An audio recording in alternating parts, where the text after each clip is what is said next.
Hey folks, come on in. I got some things I want to talk about for heists that don't really fit into the broader context of the skilling video that I'm working on, the skilling balance video I'm working on, and don't really fit into the conversation that I had last night on the RSBNB update podcast.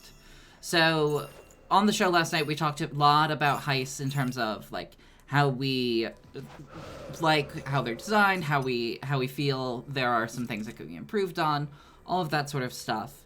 And I think there's a broader conversation we could be having with regards to heists and the conversation we've seen around like pickpocket balancing this week within the community, especially with regards to the nerf buff cycle that we've seen. So I guess I'll start with pickpocketing. I think it was very clear to anybody with half a brain, anybody who cares about the larger integrity of the game, that pickpocketing was not in a good place when it released. And a lot of people would go further and say that pickpocketing was not in a good place even prior to the release of the 110 expansion. We had... I think this really comes from the... There are two prongs of this, right? One was the introduction of the Sticky Fingers relic, or rather the rework of the Sticky Fingers relic, where you no longer needed the relic to auto pickpocket, and instead they increased the pickpocket action speed by 50%, which is, needless to say, is like a very significant buff. Pickpocketing was always designed around this idea that there's you're required to repeatedly do an action. The relic originally got rid of that, and then when they introduced that to the core skill, and then reworked the relic, we ended up in this situation where like suddenly thieving got a massive buff, right? And that nothing was done about it. I don't know offhand where the rates were exactly prior to that and after that. I'd already done 200 mil thieving on my iron, a year or two prior to that. And I don't remember offhand what the XP rates were. I don't remember exactly when safe cracking came out and when that changed the meta, all this sorts of stuff. Then we also had Oblivious release earlier this year, which was another significant change for pickpocketing.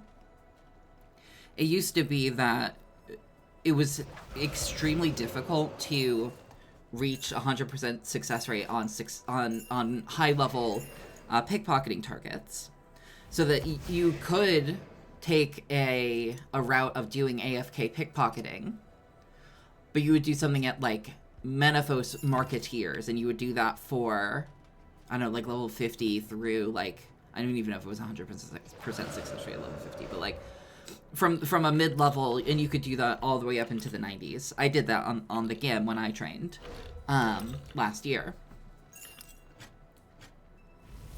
But we had Cruxical Knights with a max setup, including the tier 5 aura, reach 100% success rate, which really sort of broke the skill.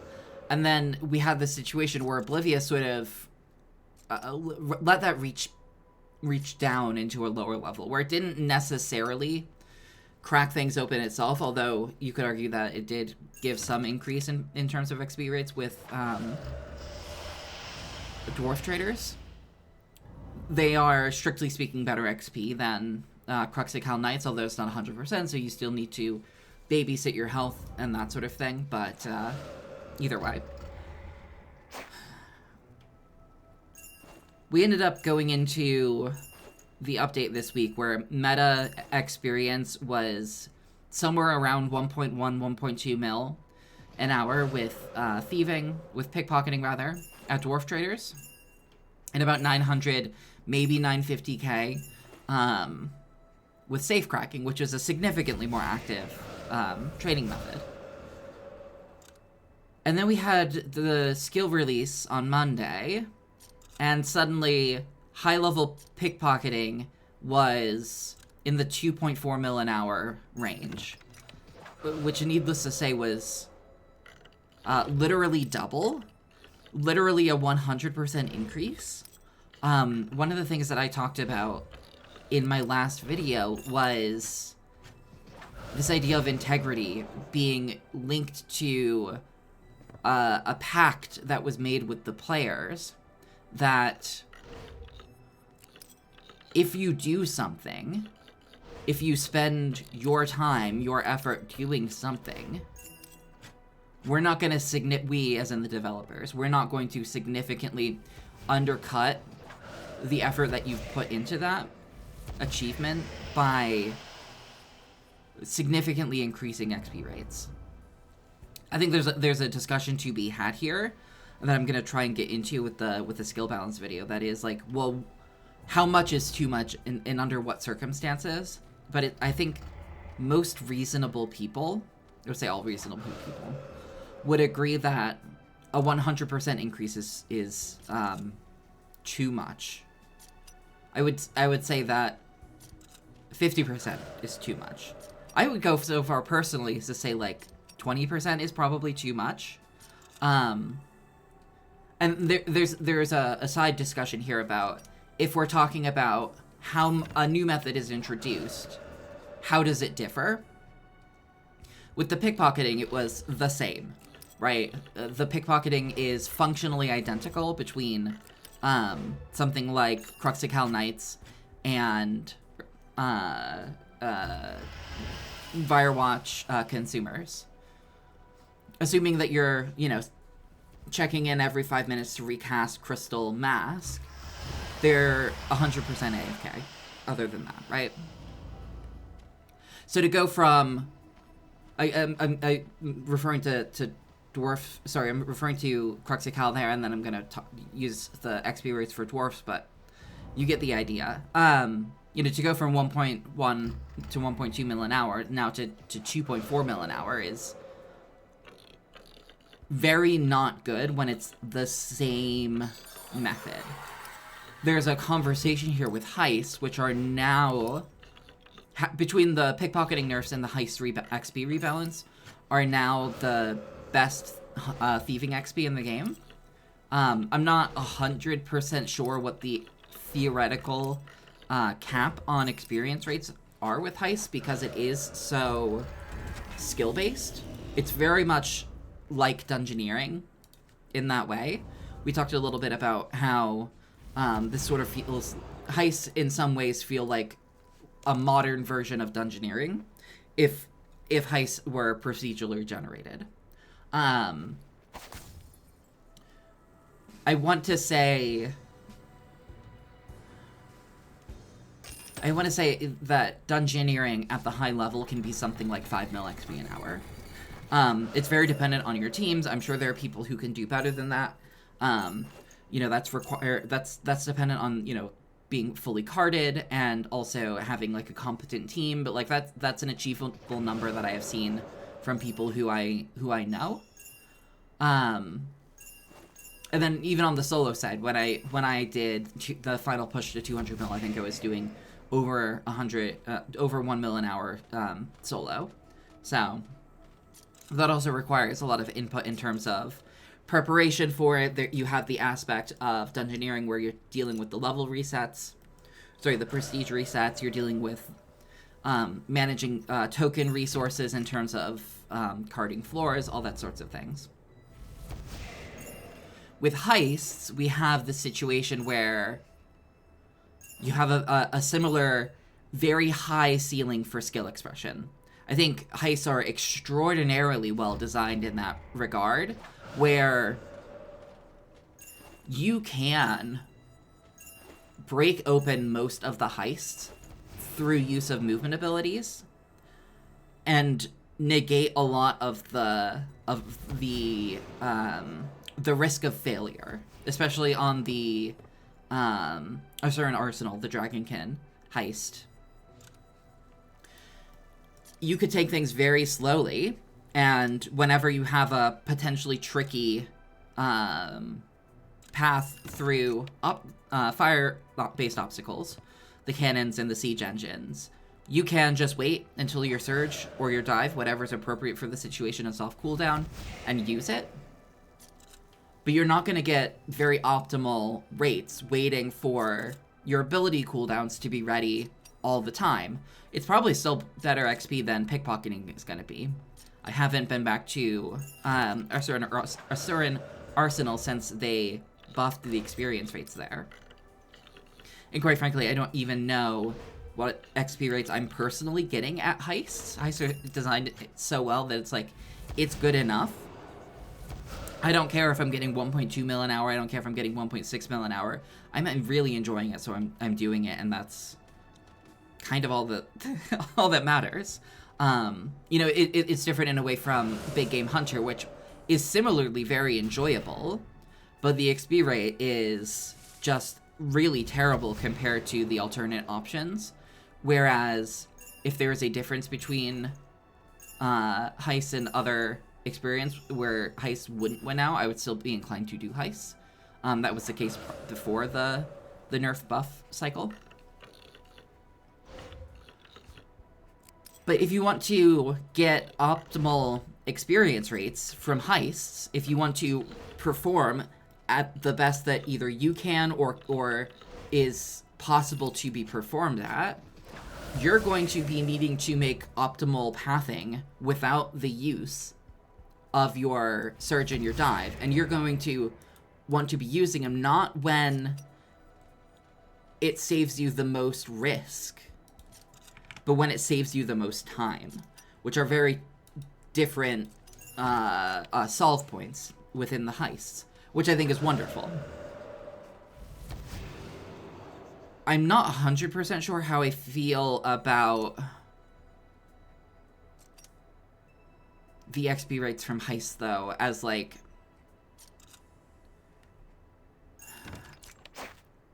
how do I want to put this? Heists are going to be both the best experience and the most loot from thieving. They are going to be,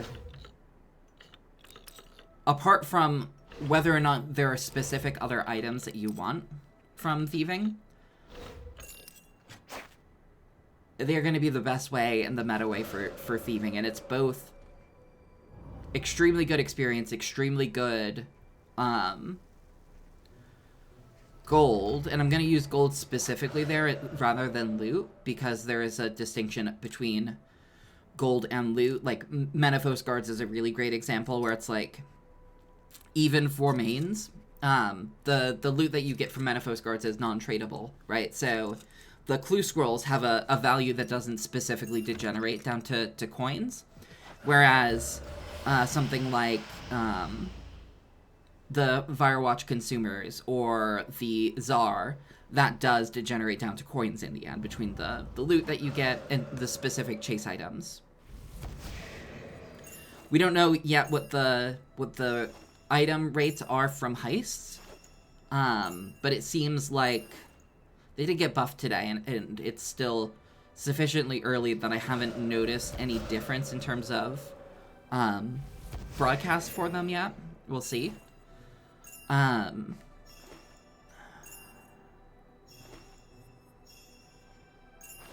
inclination is that it would be ideal for heists to either be the best experience or the best money, but not be both.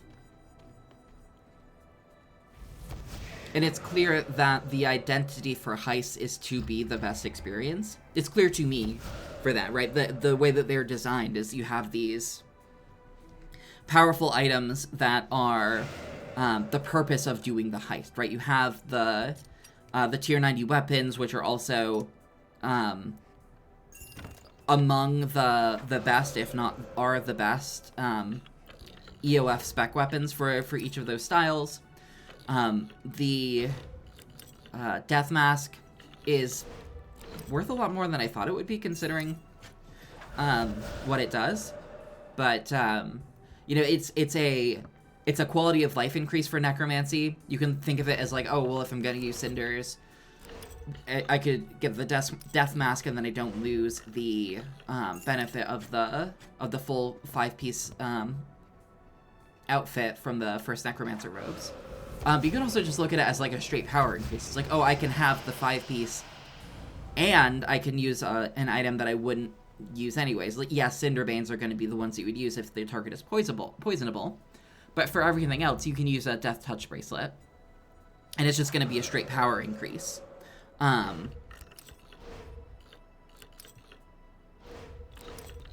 So we have those chase items, and yet we also have this really high experience. I don't think I would have designed it that way. I think it makes sense for a higher intensity, not higher than heists, because heists is like full. I think it said something like mind and body locked in. Is heist. You know, it is full attention. It's full attention, and it is very intensive. I think in some circumstances it would make sense to have a separate high attention activity like stalls or something more like chests. Be better experience than heists, but I don't know. I think it's fine, right? I think it's fine. But I don't think it wouldn't have been what I would done, and maybe that is just a situation of like my sense of how the game ought to be designed isn't necessarily the most optimal. Either way, I think it's fair to say that pickpocketing is out of line. There is a conversation as well with pickpocketing where a lot of the conversation around pickpocketing is at the end game. I mean, so much of the conversation of the game is at end game. But pickpocketing is a very distinct experience at low levels compared to at a high level with an end game setup. I picked up an old account that I had lying around and tried pickpocketing on that account. It was level 58 thieving. Didn't have the RD diary done, didn't have an outfit, didn't have... I guess I could have used Gloves of Silence, although I think they're still currently bugged. But anyway, no performance boosting gear whatsoever. And, like, pickpocketing is, like, low-key kind of miserable. when you're training that way. Because you're constantly needing to re-click, even though you continue to pickpocket until you get caught. The experience rates are...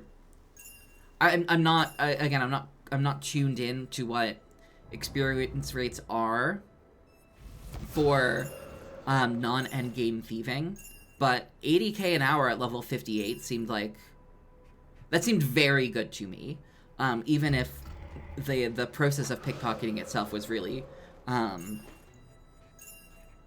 awkward.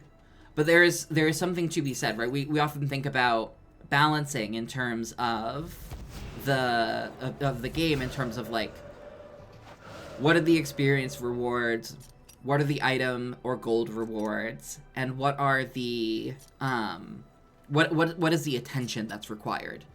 You know, how AFK is this? Is this something that I need to click once every minute, once every 5 minutes, once every 15 minutes, once every 5 seconds?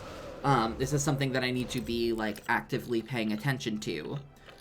Or is it something where, yeah, I still need to click every now and then, but, like, I can sort of be doing that by rote. I think a good example of that is the care styling in the accidental fletching and fire making update. The care styling is the hair cutting, the salon, and you need to click every, I don't know what it is offhand, let's just say 45 seconds.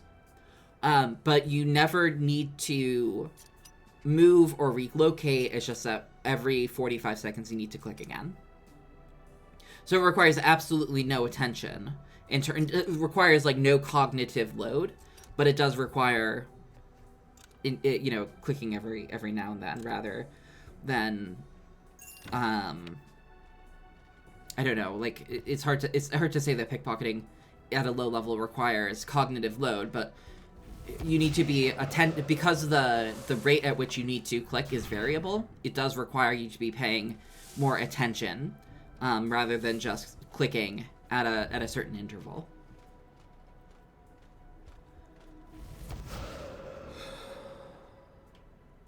So in terms of another dial that there is, in terms of balancing, is like, what are the requirements for participating with the skill, or with the training method, with the activity?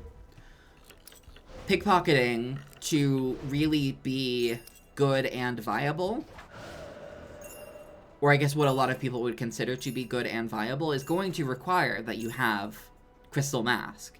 It's going to require that you have the exoskeleton from Plague's End. It's going to require that you have the camo outfit. It's going to require that you have light form.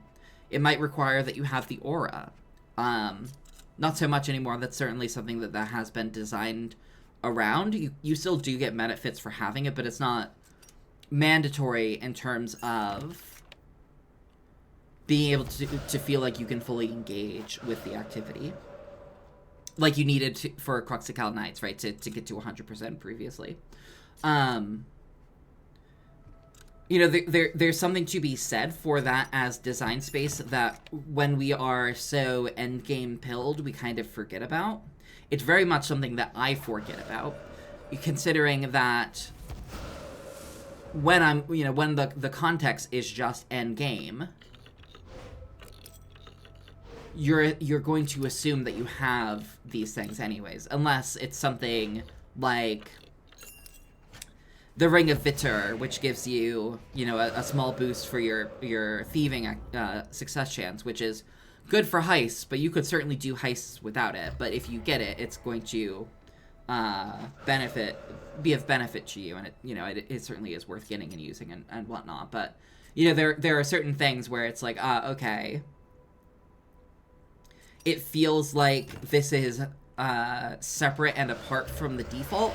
And I think part of that is just the nature of, like, accrual over time, right? Where it's like, yeah, we apart from shortly after when a new thing is added, like the Ring of Vitor, it's sort of just assumed that when you're at endgame, you just kind of have it. Nobody is saying that, pickpocketing is good if you've done Plague's End and you have access to the exoskeleton. It's like, well, everybody, not literally everybody, I'm sure there's somebody out there who, for whatever reason, is maxed but still hasn't done Plague's End. But, like, for all intents and purposes, everybody who is engaging with thieving as part of this update has access to the exoskeleton. I'm curious how, for instance, the level 3 Iron Man skiller community feels about this. I don't know any of them who are currently active. My friend who had a high-ranking level 3 skiller, Iron Man skiller, is currently on break from the game, so I don't know what he thinks about that, but that is an edge case for sure, but is an instance where there is something to be said for the balancing of the game being different based off of what you have and what you take for granted, right?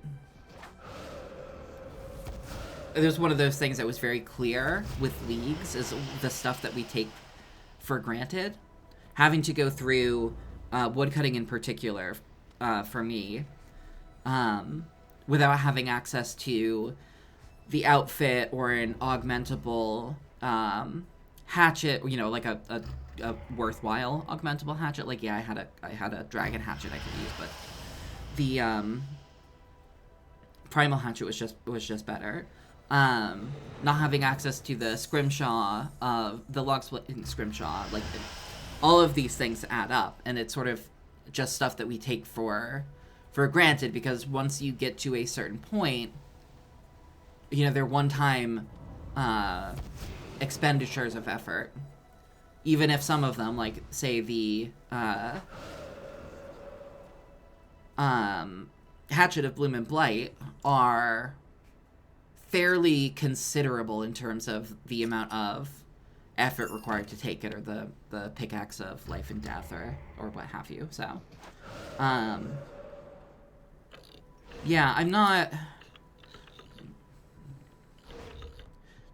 My feeling in terms of, like... My feeling in terms of skills is, like, XP rates... All things considered, experience rates shouldn't exceed 2 mil an hour. There are non-holistic activities that certainly reach that point. Like, if you discount the time that it takes to accumulate charms, summoning is like 13 mil an hour or something like that, right? But you're discounting the vast majority of the time to train the skill. And even if you say that the majority of your charm gathering is 0 time because it's done through Slayer, it's done through training your combat skills, etc. It's, you know, it's a potato type of thing. It's like, is the combat XP 0 time because you're gathering charms, or the charms 0 time because you're gathering experience, or gaining combat experience. And there are outliers like, I think high level herb lore is an outlier that is like totally fine and reasonable to me, because the effort of gathering all of the materials is one that we discount, right? It's like, we don't... Making vulnerability bombs is... I don't know what it is offhand. It's certainly more than 2 million XP per hour. But making them is such a task in terms of, like, okay, well, herbs are no longer trivial to get for iron, so we need to actually farm herbs, because all of the herbs have been replaced with seeds. And seeds have been made significantly rarer, although we've had some of those resupplied through the thieving update. Though notably, you still have to go out of your way for them, right? And there's an opportunity cost, right? Yeah, you could thieve the Kadarn chests or fairy traders, but if you're doing that for thieving experience, you're not doing heists, or you're not doing Tsar, or you're not doing Menophyte guards, right? So there's a trade-off there. You know, there's also the bomb files are overly obnoxious to get for irons, and you know, I wouldn't say that primal extract is particularly obnoxious, but it is certainly a thing that you need to be doing as a chore in order to be able to cash in for those vuln bombs. So that's not an issue. Dungeoneering we talked about as a notable example, but I think it's so different in terms of in kind, where it's like, it does require coordination of 5 players and input ahead of time in terms of cards and whatnot, where it's like, I wouldn't advocate for a 5 mil XP an hour rate for dungeoneering, but like, there's a lot of friction that goes into it, so it makes sense in some ways that it is that way. I wouldn't advocate for it, but I think it's, like, honestly, like, very reasonable and fine that it is that way.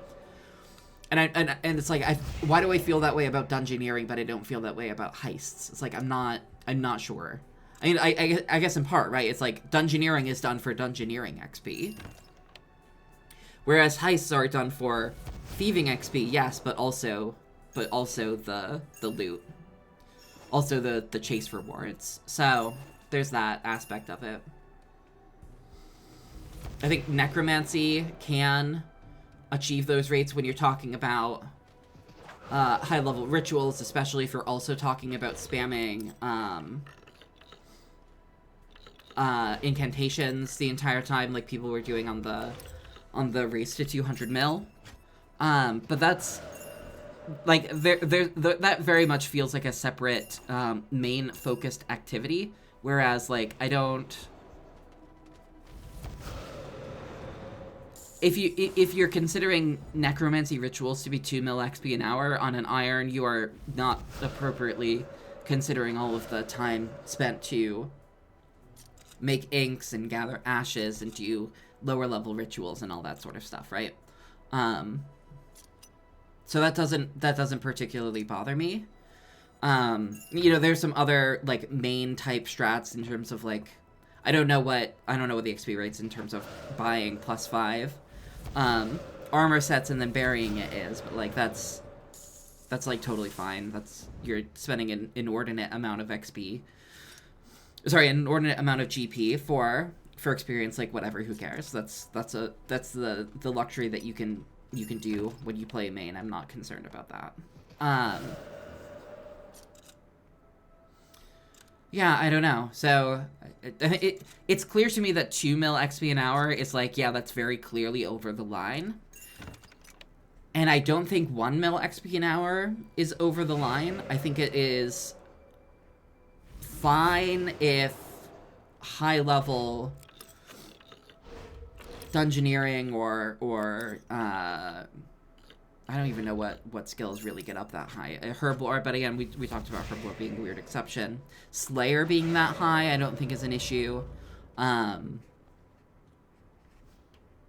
Construction can be over a bit. Like, again, that's it, like these artisan skills where it's like there is labor that goes into the preparation of it that is often discounted in a way that, you know, like it shouldn't be. Invention is like a standalone obvious problem in terms of its XP, but also like that ship has sailed years ago. And like there are so many other fundamental issues with invention you'd have to fix at the same time. Hunter, it notably, I think it's like 1.6 mil an hour. I think is like what I've heard in terms of a cap for whirly gigs, although I think in practice for irons, when you're doing one plane and then the other speedy, you know, it's probably closer to like 1.2 or 1.3. I'm wondering like where along this spectrum do I start to feel like it's a problem? I think whirly gigs are a problem for separate reasons. I don't necessarily know that the experience of, like, let's just say for the sake of discussion, 1.3 mil an hour at whirly gigs, it's like, I don't necessarily think that's a problem because it is such an intensive activity.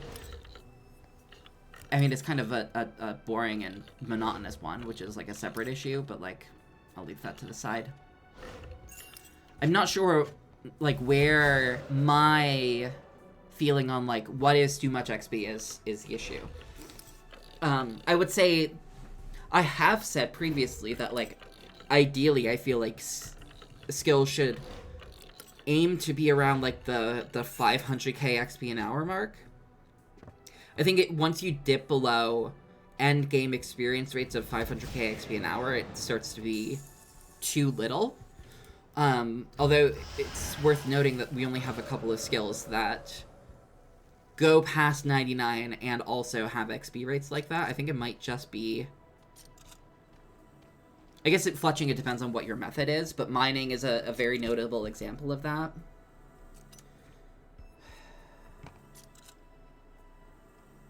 Yeah, I don't know. I have to figure that out. And like, what is it about it that I there is something to be said about skills don't need to and probably should not be created equal in terms of experience rates, right? Like, not every... It's fine that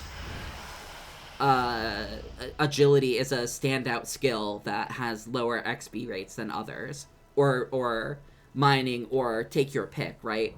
And it's fine that we have standout examples of fast XP rates in terms of something like fire making or Slayer or construction or what have you. I mean, I would argue that like mining is too slow, especially considering it's been brought to 120. There's a conversation about when we do expand skills. How should we how much should we be increasing rates by? I think it's of general consensus of everybody I have talked to about the mining update that mining did not... It did increase XP rates, but it was by a negligible amount. I don't know, it was like 10k XP an hour or something like that. I don't think it was even 10% in XP increase. And part of the issue, right, is that mining is already such a terribly slow skill. It's like on the magnitude of 300k XP an hour, right? It's just like incredibly slow.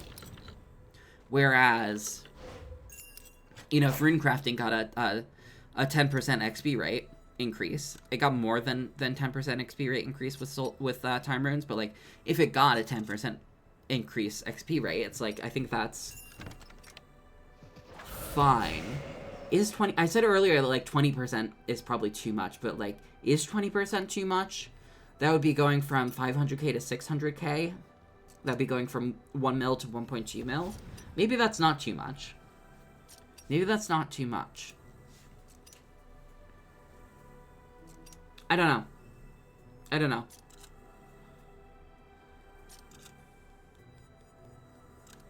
Hard to say for certain. Anyway, I guess that's where I'm going to stop talking, because apparently I've been talking for 38 minutes almost, and I don't know who the hell is going to listen to this. I don't even know if I'm going to post this. We'll see. If you are here, thanks for sticking around listening to my rambling. I'm curious to hear, what your thoughts are in terms of XP balance. Should heists be as significant as they are in terms of both experience and item rewards? I don't know. All right, doodles.